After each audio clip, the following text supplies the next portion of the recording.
The Economist.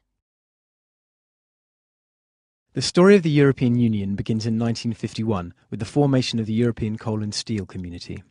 France, Italy, West Germany and the three Benelux countries agreed to unify their coal and steel markets, the idea being that economic interdependence would make a return to war, in the words of French Foreign Minister Robert Schuman, materially impossible. The GDP of the six members rose steadily as the effects of the community rules on industrial production and trade began to kick in. 6 years later, in 1957, the six countries signed the Treaty of Rome, creating the European Economic Community. In 1961, the United Kingdom, along with Ireland and Denmark, applied to join, but France's President Charles de Gaulle vetoed Britain's application. It wasn't until 1973 that the EEC enlarged to take in the three countries. In 1979, the first Europe-wide elections to the European Parliament took place. 2 years later, Greece joined the EEC, followed, in 1986, by Spain and Portugal. In 1990, following the fall of the Berlin Wall and the subsequent reunification of Germany, the EEC was extended to cover what had been East Germany. In 1995, Austria, Finland and Sweden joined what was now known as the European Union. The single European currency, the euro, was launched in 1999, with notes and coins entering circulation in 2002. In 2004, the EU saw its biggest expansion yet, taking in 8 former communist countries of Central and Eastern Europe, along with Cyprus and Malta. Romania and Bulgaria followed in 2007. In the 12 countries that joined in 2004 and 2007, the accession process has brought real benefits. According to the European Commission, between 2000 and 2008, the process contributed an average 1.75 percentage points to annual GDP growth in these countries.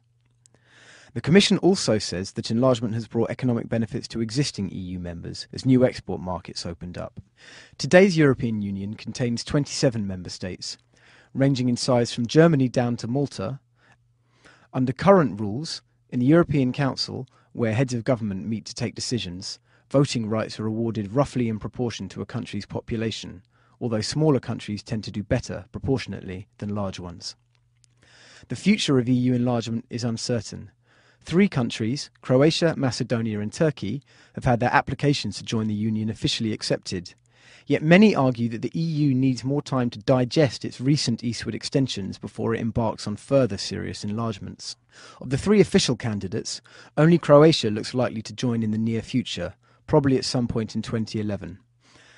Negotiations with Macedonia are being blocked by Greece, which has concerns about the former Yugoslav republic's name.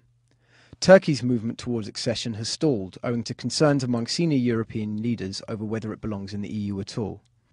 Iceland, whose economy was wrecked by the financial crisis, applied for EU membership in 2009 and hopes to join relatively quickly. EU membership remains an aspiration for the countries of the Western Balkans.